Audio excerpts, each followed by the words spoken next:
Senhor presidente, senhores senadores, senhoras senadores, senadoras, aqueles que nos acompanham pela TV Senado, pela Rádio Senado ou pelas redes sociais. Senhor presidente, eu queria iniciar o meu discurso de hoje fazendo uma referência a um fato importante. Na próxima semana, o ex-presidente Luiz Inácio Lula da Silva tem um encontro marcado com o Papa Francisco. Papa Francisco que, ao longo desse período em que o presidente Lula foi injustamente preso, fez várias manifestações de respeito, de apreço ao presidente Lula e agora, da maneira mais simbólica e significativa possível, vai recebê-lo em audiência, num reconhecimento daquilo que já é patente no mundo inteiro, que Lula, além de alguém que está completamente sintonizado com os princípios da justiça social, do cristianismo, é alguém que foi perseguido politicamente, injustamente. Tivesse o Papa Francisco outra visão, não receberia no Vaticano um corrupto, um bandido. Portanto, isso é muito significativo. Mas, senhor presidente, no dia de hoje eu quero falar mais uma vez sobre o governo Bolsonaro. Agora, iniciando o segundo ano de uma debacle que se dá em larga escala. Um governo que acumula fiascos e fracassos. O primeiro deles, e o mais gritante, é na economia. O desemprego resistente, quase 12 milhões sem ocupação, fora os que desistiram. E o governo comemora quando aumenta o número de pessoas contratadas pelo modelo da contratação intermitente, ou quando chama as pessoas que, não tendo um emprego, são obrigadas a trabalhar nesse esquema precário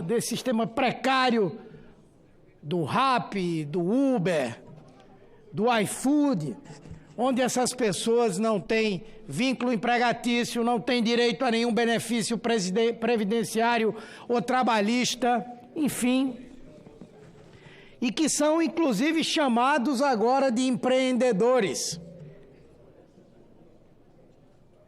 É como diziam antigamente, tucanaram o subemprego.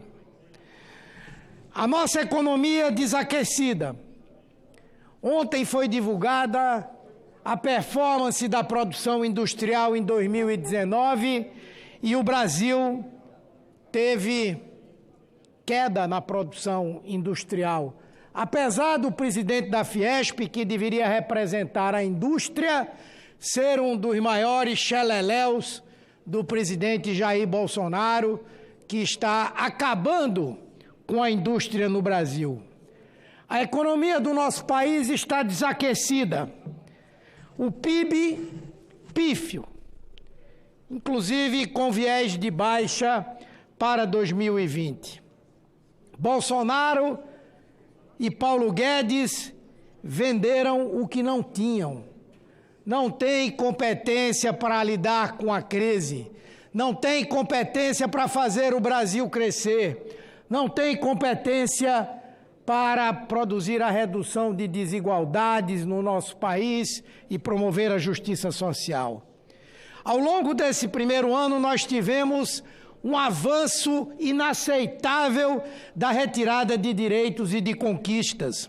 A reforma da Previdência está criando uma legião de miseráveis que no futuro se multiplicarão. E olhe que mesmo aqueles que ainda conseguiram ter o direito de demandar qualquer coisa da Previdência, em termos de aposentadoria, pensão ou benefício, já somam 2 milhões de pessoas que estão aguardando nas agências do INSS o atendimento às suas demandas e aos seus direitos. A saúde no Brasil desapareceu.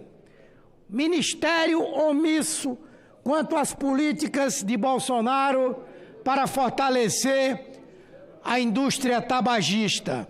O avanço de doenças graves e sérias, enquanto o Ministério abandona práticas políticas importantes que foram adotadas desde a Constituição de 1988. Certamente tem razão o ministro para ser tão omisso.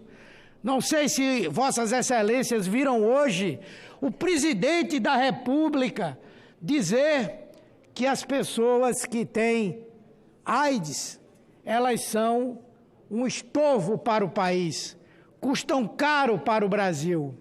Em verdade, Bolsonaro odeia os seres humanos. Talvez isso sirva como exemplo para o atual ministro da Saúde, que nada faz para defender a vida no nosso país. A educação, lamentavelmente, já falei ontem, é um desastre. O governo conseguiu exterminar a credibilidade do Enem, que gozava de prestígio internacional. Enquanto isso, o ministro gasta o seu tempo fazendo postagens na internet para agredir pessoas sem a mínima justificativa. O Brasil, lamentavelmente, voltou ao mapa da fome, ao tempo em que o governo fez a maior exclusão de pessoas dos 2 últimos anos do programa Bolsa Família. Mais de 1 milhão de pessoas foram excluídas do programa no ano passado. Em todas as áreas estratégicas para o desenvolvimento, como educação, saúde, segurança, houve queda expressiva do investimento. Justiça e segurança pública, o ministro da Justiça, o senhor Sérgio Moro, tão defendido aqui por vários senadores, hoje está mais preocupado em usar o seu poder para salvar o presidente e pessoas ligadas a ele das denúncias que respondem do que em trabalhar pelo país. Apropria-se de resultados de políticas antigas, muitas delas manejadas diretamente por governos estaduais, para mentir sobre seu desempenho sofrível. No plano internacional, o Brasil vive um dos momentos mais vexatórios da sua história. A nossa política externa, pautada na agressão e na pequenez, com um alinhamento subserviente aos Estados Unidos. Descrédito global por ataques sistemáticos aos direitos humanos, aos povos indígenas e ao meio ambiente. Um presidente despreparado para lidar com o Brasil e as questões nacionais. Não se caracteriza como um líder, não sabe liderar uma nação. O governo é essa confusão. Todo dia uma nova gafe, um novo escândalo, muitos deles criados pelo próprio chefe do Poder Executivo. A única coisa que move essa gestão é a ideologia raivosa e ultrapassada de inspiração nazifascista, como demonstrou o demitido secretário de Cultura, e também a difusão em massa de notícias falsas, em cima das quais pretende destruir instituições, adversários e espalhar falsidades aos brasileiros. O governo Bolsonaro é uma ameaça permanente à democracia. Os brasileiros precisam ter em conta o imenso abismo a que o governo está levando o nosso país. Retrocessos incontáveis nas mais diversas áreas. Todos os indicadores mostram retumbante fracasso em que essa aventura nos colocou. As condições estão dadas para a mudança.